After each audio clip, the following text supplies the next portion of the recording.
लेकिन आपकी पार्टी प्रजातांत्रिक तरीके से इस लड़ाई को लड़ेगी। जो लोग हथियार लेके सर काट रहे हैं, अपने जिहादी उन्मादी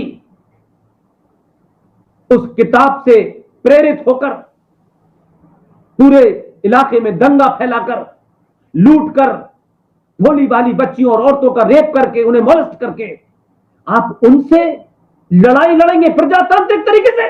मजाक करते हैं आप सोचिए, क्या आप अगर केंद्र में हैं तो आपकी कोई जिम्मेदारी नहीं है? और क्यों नहीं?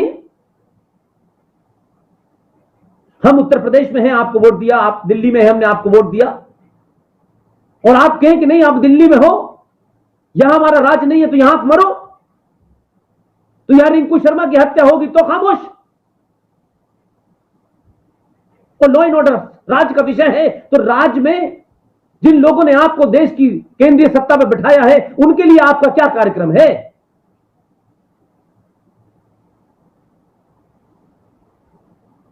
क्यों यकीन करें आपकी बात पे? जान जाने के बाद सारा सब कुछ समाप्त हो जाता है। जिसका घर चला गया, जिसकी मां बहन बेटा बेटा मारा गया, उसके लिए कोई पार्टी नहीं होती।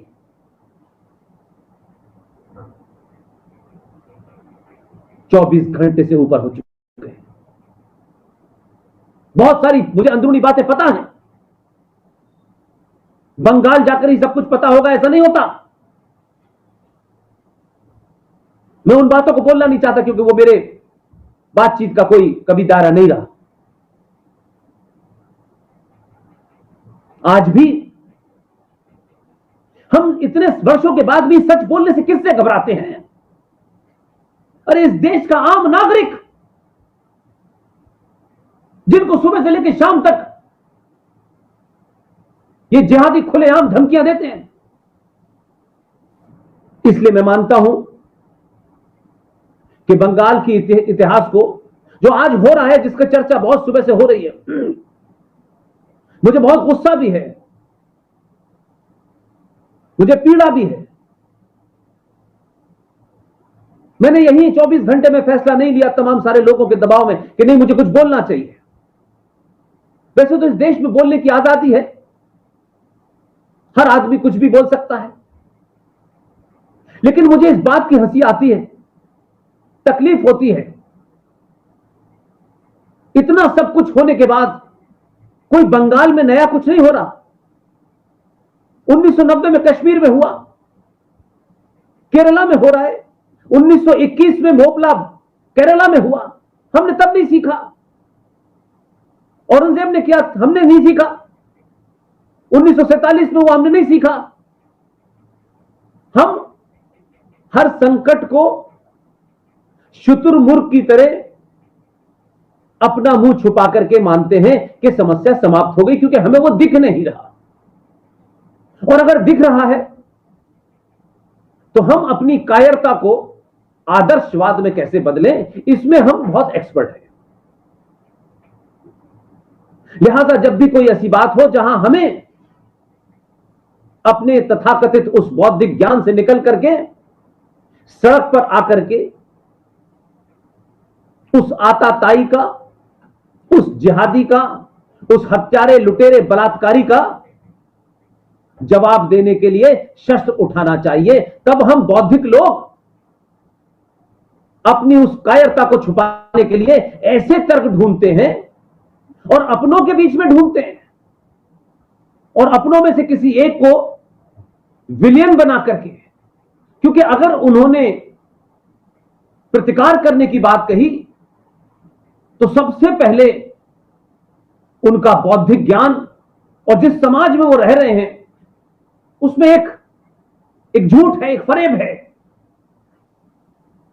बुद्धि के बल पर अपनी बात को चले जाओ, दूसरों को ज्ञान दो, खुद कुछ मत करो। वो ऐसे तर्क गढ़ते हैं कि दुश्मन को कहने की उनकी हिम्मत नहीं है, चोर को चोर, जिहादी को जिहादी, बलात्कारी को बलात्कारी, लुटेरे को लुटेरा कहने की उनकी हिम्मत नहीं है। इसलिए वो अपने बीच के योद्धाओं को, अपने बीच के बहादुर लोगों को जो फिजिकली मैदान में लड़ रहे हैं, हर दिन हर रोज मौत को अपनी हाथ में लेके घूम रहे हैं। और ये हर समाज में होता है, सबको घूमना पड़ता है। ऐसा नहीं है कि कुछ हमारे समाज में ऐसा हो रहा है, लेकिन हम हजारों साल के बाद पहली बार कम से कम शब्दों से प्रतिकार नहीं कर पा रहे थे। आज पिछले कुछ सालों में आप सच को सच कहने की हिम्मत जुटा पाए हैं। चोर को चोर, डकैत को डकैत और जिहादी को जिहादी और आतंकवाद के मजहब को ढूंढ करके आप कह रहे हैं। वीरभूम में क्या हो रहा है, इसके अलावा वहां के कई सारे शहरों में क्या हो रहा है, नानौर में क्या हुआ, हजारों, कम से कम 4 से 5 हजार लोग वीरभूम जो मुस्लिम बहुल इलाका है, चुनाव के रिजल्ट आने के बाद वो जानते हैं शपथ ग्रहण समारोह होगा, सरकार बदलेगी, कब बदलेगी, कौन शपथ लेगा। उन्होंने कहा उससे पहले लूटपाट, हत्याएं, मर्डर इतना कर दो कि जिस एजेंडे के लिए हमने ममता बनर्जी को जिताया है, ममता बनर्जी के जीतने के बाद तो हम दोनों हाथ से लेंगे ही, उससे पहले ही अपना काम कर दो। जब तक लोग आएंगे तब तक लोगों को पता नहीं चलेगा, क्योंकि एडमिनिस्ट्रेशन का बदलाव होने वाला है। और मैं किसी राजनीतिक नेता के ऊपर इतना यकीन न करता, लेकिन मेरे दौर में जब हम पत्रकारिता में आए थे, बहुत सारे जर्नलिस्टों से मिले। मेरी कोई उनसे निजी वाकफियत नहीं है, 2-3 बार मैंने उनके साथ मंच शायद शेयर किया। एक इंटेलेक्चुअल आदमी, एक बेहतरीन पत्रकार, जो गंभीर आदमी है, जो सेंसेशनल पत्रकारिता उन्होंने नहीं की, अंतर्राष्ट्रीय ख्याति प्राप्त पत्रकार है। मेरा गुस्सा वहां से शुरू हुआ। राजनीतिक दल आरोप प्रत्यारोप लगाते हैं, ये हो गया वो हो गया, यहां तक समझ में आता है। और मैं जानबूझ के ये बात कह रहा हूं। मैंने जब उनकी बात सुनी, जब उनके ट्वीट मैंने देखे, तब मुझे लगा कि क्या बात है कि इस पार्टी के अंदर वो राज्यसभा के सांसद हैं, वो जहां से चुनाव लड़े, हारे जीते, मुझे उसमें इंटरेस्ट नहीं है। मुझे इसमें इंटरेस्ट है कि जो शख्स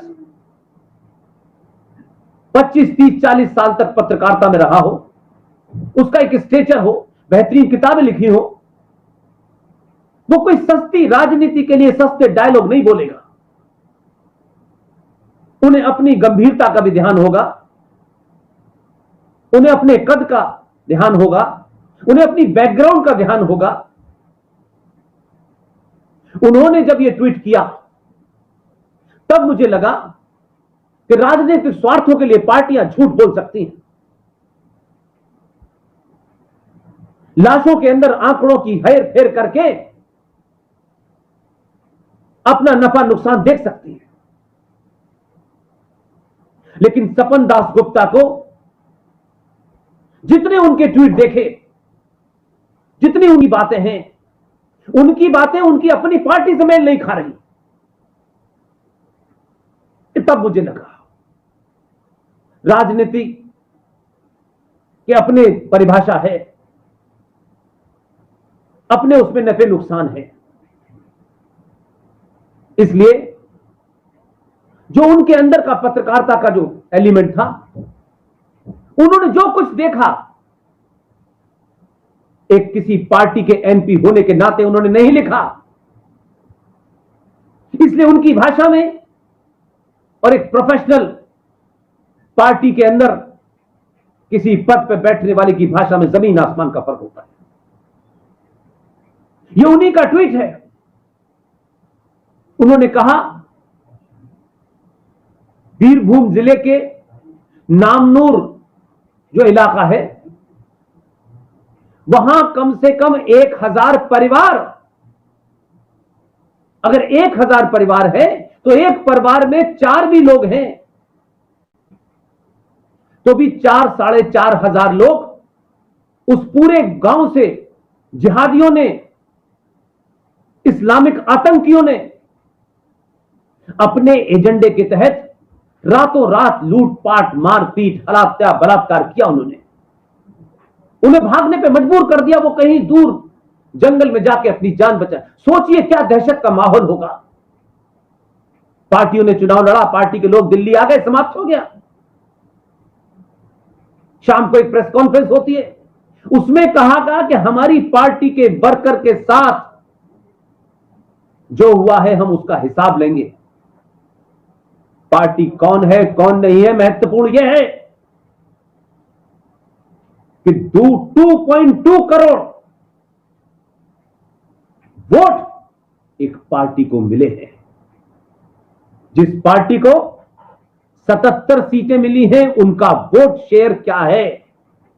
बंगाल के 2.2 करोड़ लोगों ने उस पार्टी को अपना मत दिया है। पार्टी कार्यकर्ता से ज्यादा बड़ी जिम्मेदारी उस आदमी के लिए है जिसने सब कुछ दांव पे लगाकर आपको वोट दिया, आपके भरोसे पे वोट दिया, आपकी बात पे यकीन किया उसने। हम हैं, चुनाव समाप्त हो गया। आपने उन लोगों को जो 35 साल वामपंथी और माओवाद के अत्याचारों से लड़ रहे थे, वो किसी राजनीतिक पार्टी का टिकट पाने के लिए, राजनीतिक पद पाने के लिए नहीं लड़ रहे थे। वो अपनी संस्कृति गांव में रहकर बचाने की लड़ाई लड़ रहे थे, अपनी पहचान को बचाने की लड़ाई लड़ रहे थे। एक लंबे कालखंड के बाद उन्होंने आप पे भरोसा किया, कहा कि जो आप कहते हैं वो करते हैं। उन्होंने खुल के आपको समर्थन दिया। ये बात अलग है। हो सकता है कि चुनावी गणित में कहीं 100 से, कहीं 200 से, कहीं 1000 से, कहीं 2000 से आप हार गए हो। आपकी सोच के आसपास वो गिनती ना ही हो, ये एक महत्वपूर्ण नहीं है। बात यह है कि वो 2.2 करोड़ लोग जो सदियों से दबे हुए थे, आपके भरोसे पर, आपकी ताकत पर, आप मरकज में हैं, आपके पास संवैधानिक सारी ताकत है, और जब लोग संविधान को तार तार कर दें, संवैधानिक संस्थाओं के मजाक उड़ा करके चौराहे पे खड़ा कर दें, शपथ ग्रहण समारोह के अंदर अगर राष्ट्रपति का नुमाइंदा यह कहे कि आपने जीत हासिल की, मैं मुबारकबाद देता हूं, लेकिन लॉ एंड ऑर्डर के ऊपर आपको ध्यान देना चाहिए। लेकिन यही मैंने कहा, आदर्शवाद की स्थिति नहीं है। गवर्नर राष्ट्रपति का नॉमिनी होता है, उस राज्य के अंदर उसकी फादर फिगर की पोजीशन होती है। अगर उसने यह कहा कि आपको लॉ एंड ऑर्डर की तरफ देखना चाहिए, तो आप बदतमीजी और संविधान की दुहाई देने वाले लोग, प्रजातंत्र लोकतंत्र की दुहाई देने वाले लोग ये कह रहे हैं। वहीं खड़े होकर के उसी मंच से जो शपथ ग्रहण समारोह था, उस राज्य की वजीर आला वहीं खड़े होकर के उन्होंने इस देश की एक ऐसी संस्था जिन्होंने दुनिया के 60 से 70 देशों में चुनाव की प्रक्रिया को, उस प्रोसेस का इंप्लीमेंटेशन किया। उन देशों ने बुलाया कि भारत किन परिस्थितियों के अंदर इलेक्शन कराता है। उस संस्था की इज्जत को तार तार उस गवर्नर के सामने कर दिया। क्यों? कि आज राजनीति का मतलब यह हो गया है कि सत्ता, लूट से, डर से, मार से, बलात्कार से, किसी भी कीमत पर सत्ता पे बैठो और सिर्फ बार बार ये को हम संविधान की दुहाई देते हैं और उसी संविधान को तार तार करते रहो। मैं शायद अपने 3.5 साल में मैंने कभी किसी पार्टी के नेता का नाम नहीं लिया। मैंने कभी किसी पार्टी को इंडिविजुअल किसी चीज में शाबाशी नहीं दी। मैंने अगर किसी ने सत्ता में बैठने के बाद राष्ट्र को बचाने का कोई काम किया हो तो मैंने उसकी तारीफ की। किसने सड़कें कितनी बनाई, कितने हवाई जहाज उड़ाए, कितनी जीएसटी आई, कितनी, मैं इस पे बोलता ही नहीं, क्योंकि इस पे बोलने के लिए करोड़ों लोग हैं। उनके जितने ट्वीट हुए हैं, मैं और मेरी टीम आपको मुबारकबाद देती है। राजनीति अपनी जगह है, लेकिन जिन तथ्यों को आपने कहा, जिन बातों को आपने लगातार कहा कि आप कह रहे हैं कि बंगाल कैलकाटा हाई कोर्ट को इंटरवीन करना चाहिए, आप सुप्रीम कोर्ट से गुहार लगा रहे हैं, लेकिन आपकी पार्टी प्रजातांत्रिक तरीके से इस लड़ाई को लड़ेगी। जो लोग हथियार लेके सर काट रहे हैं, अपने जिहादी उन्मादी उस किताब से प्रेरित होकर पूरे इलाके में दंगा फैलाकर, लूट कर, भोली भाली बच्चियों और औरतों का रेप करके, उन्हें मोलेस्ट करके आप उनसे लड़ाई लड़ेंगे प्रजातांत्रिक तरीके से? मजाक करते हैं आप।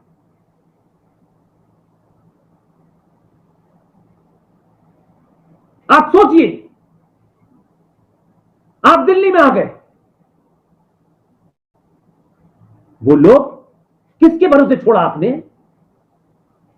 किन लोगों के भरोसे छोड़ के आए आप? क्या आप अगर केंद्र में हैं तो आपकी कोई जिम्मेदारी नहीं है? और क्यों नहीं है?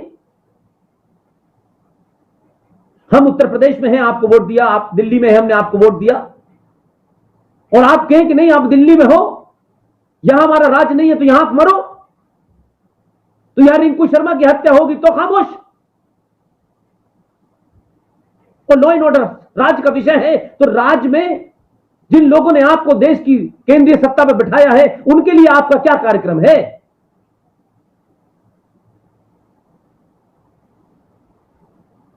क्यों यकीन करें आपकी बात पे?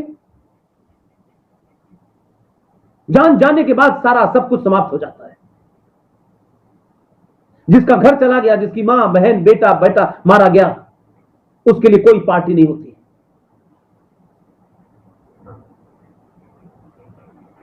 24 घंटे से ऊपर हो चुके हैं। बहुत सारी मुझे अंदरूनी बातें पता है। बंगाल जाकर ही सब कुछ पता होगा ऐसा नहीं होता। मैं उन बातों को बोलना नहीं चाहता क्योंकि वो मेरे बातचीत का कोई कभी दायरा नहीं रहा। आज भी हम इतने वर्षों के बाद भी सच बोलने से किससे घबराते हैं? अरे इस देश का आम नागरिक, जिनको सुबह से लेकर शाम तक ये जिहादी खुलेआम धमकियां देते हैं, भारतीय संविधान के तहत कहां लिखा हुआ है कि कोई यह अनाउंस करे कि मैं फला का गर्दन काट दूंगा? कहां जाता है साला ये प्रजातंत्र? किसके लिए है ये प्रजातंत्र और कानून? एक हत्या हो गई, खामोश हो गए। खुलेआम लोग हत्याओं का ये खेल खेला जा रहा है। ये इस्लामिक फतवा नहीं है, न इस्लामिक देश है। ये इस्लामिक फतवा दाढ़ी की याड़ में इस्लामिक गुंडा करती है। आप उस समाज को चुनौती देते हैं, उस समाज को चुनौती दिलवाने वाले लोगों के खिलाफ कार्रवाई नहीं करते। जो समाज हजारों हजारों साल की सभ्यता के बाद एक भी इतिहास में ऐसी घटना नहीं मिलती कि सनातनी हिंदुओं ने किसी का धर्म बदला, सनातनी हिंदुओं ने किसी पर चढ़ाई कर दी। सनातनी हिंदू अपने इस आदर्श के कारण अपनी भारत भूमि को अफगानिस्तान, श्रीलंका, इंडोनेशिया से खोते खोते आज यहां तक आ गया, लेकिन उसने फिर भी हमला नहीं किया। आप चाहते हैं कि यह आदर्शवाद उसका कायरता में बदल जाए? कब तक मेरठ, मलियाना, मुजफ्फरनगर, संभल, रामपुर, अलीगढ़, कब तक ये पाकिस्तान जो बनाने की ख्वाहिश थी जिना की भारत के पेट में, आप बनने देंगे इस प्रजातंत्र की आड़ में? धरना दे करके, शांति पाठ करके, तो गांधी भी देश नहीं बचा पाए। गांधी ने भी 1921 में जिस थ्योरी का पालन किया, तुर्की की खिलाफत मूवमेंट का समर्थन किया, यहां के हिंदुस्तान के मक्कार मुसलमान मौलाना जौहर अली, मौलाना मोहम्मद अली जैसे मक्कार, उन्होंने प्रोपेगेंडा किया, क्योंकि गांधी को भी दिल जीतने की बड़ी कोशिश थी कि हिंदुस्तान के मुसलमान अगर हम उनका खिलाफत में साथ देंगे तो भारत की आजादी की लड़ाई में। उसी दरमियान कांग्रेस में लाइन से मुसलमानों को अध्यक्ष बनाया गया। जिस 1921 और 20 में इस देश में गांधी दिल जीत रहे थे मुसलमानों का, श्रद्धानंद की हत्या पे चुप्पी साध रखी थी, जिस गांधी ने मात्र 27 साल के अंदर ये देश दो टुकड़ों में बट गया, दिल जीता था अपने। 11 लाख लोग मारे गए, आपका दिल नहीं भरा। गांधी जी शांति पाठ करने से अगर शांति मिल रही होती तो भगवान कृष्ण को बांसुरी छोड़ करके सुदर्शन चक्र नहीं उठाना पड़ता, भगवान राम को तीर कमान साधना नहीं पड़ता, रावण को खत्म नहीं करना पड़ता। ये कायरता की निशानी है। किसी पे वार मत करो, समझ में आता है, लेकिन किसी के वार का जवाब ऐसा दो कि उसकी नस्लें याद रखें। इस देश को कायर मत बनाओ। बड़े सालों के बाद इस देश ने अपनी पहचान की तरफ, अपनी आस्थाओं की तरफ, अपने सरोकारों पे गर्व करना सीखा है। राजनीति उसका एक छोटा सा अंग है जो सबको बहुत बड़ा लगता है। राजनीति करिए, क्योंकि ये भारत जब तक हिंदू सनातनी बहुसंख्यक है तब तक खूब राजनीति करिए। कश्मीर में राजनीति नहीं होती, केरला में राजनीति नहीं होती, संबल मुरादाबाद में नहीं होती, रामपुर में नहीं होती, अलीगढ़ में नहीं होती, मेरठ मलयाने में नहीं होती, आजमगढ़ में नहीं होती। कहां कहां के नाम गिनाऊं मैं आपको। आपके दौर में तो 70 सालों में इस देश के अंदर 500 से ज्यादा पाकिस्तान कश्मीर बन चुके हैं। आप उन्हें लोकतंत्र के माध्यम से, संवैधानिक संस्थाओं के माध्यम से आप उन्हें मेन स्ट्रीम में लाएंगे, आप उनका दिल जीतेंगे। ये जिहादी, ये आतंकी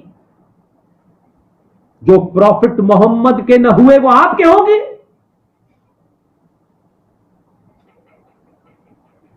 जिन्होंने उनके दामाद की गर्दन काटी और पैरों से उनको रोदा, उससे फुटबॉल खेली, उनकी बेटी की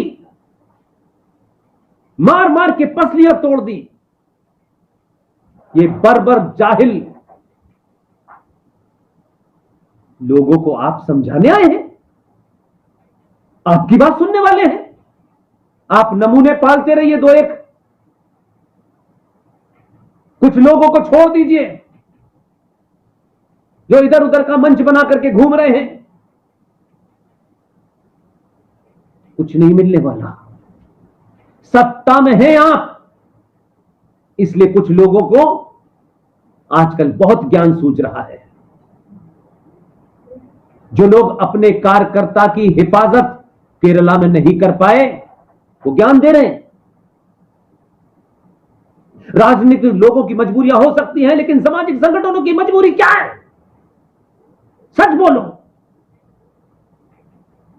कायरता की निशानी मत दिखाओ। इस समाज को कायर और नपुंसक मत बनाओ।